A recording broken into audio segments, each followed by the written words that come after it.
Imagine this. You're cruising along in your electric car. Your drive is quiet, smooth, and emission-free. But here's the question everyone asks. How much does it actually cost to charge? And are there big differences between countries in Europe? In this video, we'll break down the costs of charging. We'll look at where it's cheaper, where it's more expensive, and a few simple ways you can save money.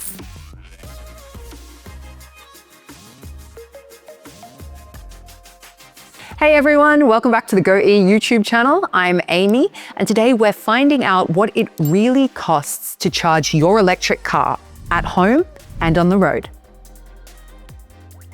So let's start with the good news. Charging at home isn't just the most convenient way, it's also usually the most affordable. Of course, prices vary depending on where you live, on which tariff you're on, and even on the time of day that you charge. In the UK, the average household electricity price is between 15 and 30 pence per kilowatt hour. That's roughly 17 to 35 euro cents. In Finland, it's typically 10 to 25 cents per kilowatt hour.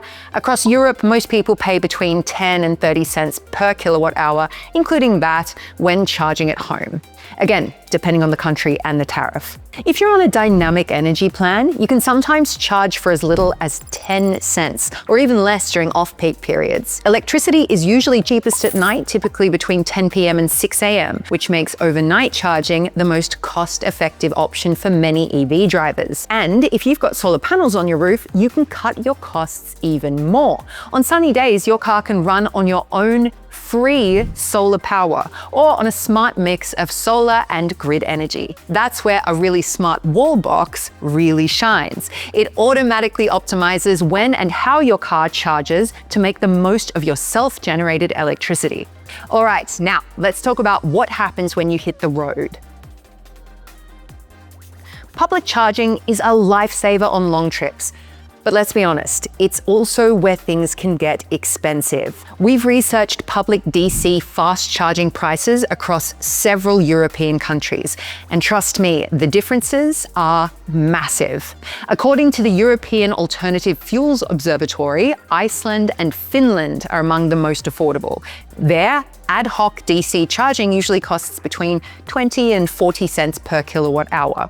So driving 100 kilometers costs about 8 to 17 euros for a 10 to 80% recharge. It's pretty good, right? Then we move up the scale. The UK comes in at around 45 to 60 cents per kilowatt hour, which is mid-range.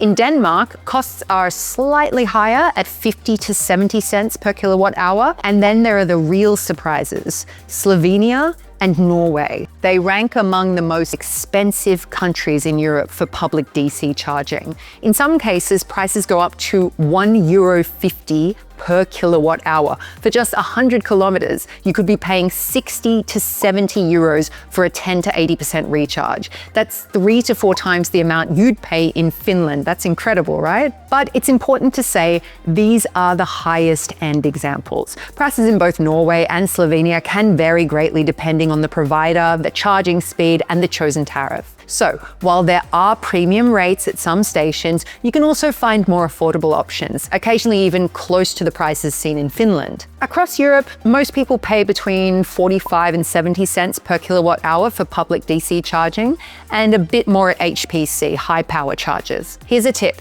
If you charge often, consider a subscription plan with your mobility provider. It usually gives you a lower per kilowatt hour price. But if you only charge occasionally, ad hoc payments might still be the cheaper option. And remember, the final cost per 100 kilometer depends on charging speed, provider, and location. It can easily vary by around 7 euros. Charging at home is much cheaper. You might pay up to 2/3 less than with public charging. And if you're using a flexible electricity tariff, you can save even more.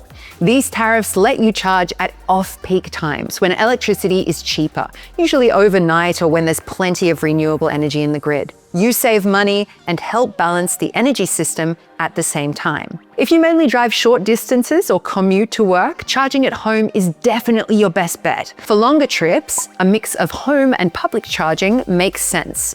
Relying solely on public chargers really only pays off if you're traveling a lot or if you don't have access to home charging. By the way, if you don't have a Wallbox at home, there is another great option worth considering: charging at work. If your employer offers EV charging, it can be a really cost-effective solution. In many cases, workplace charging is even cheaper than public charging, and sometimes it's free or subsidized as part of company benefits.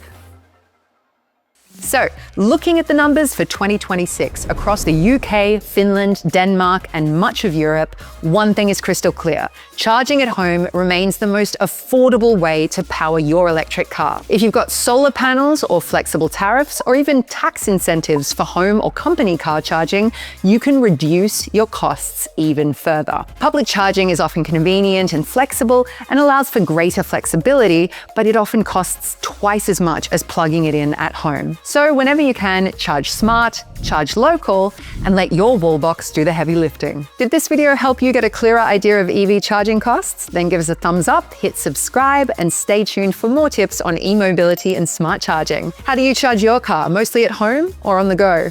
Let us know in the comments. We'd love to hear your experience. See you next time. Amy from GoE.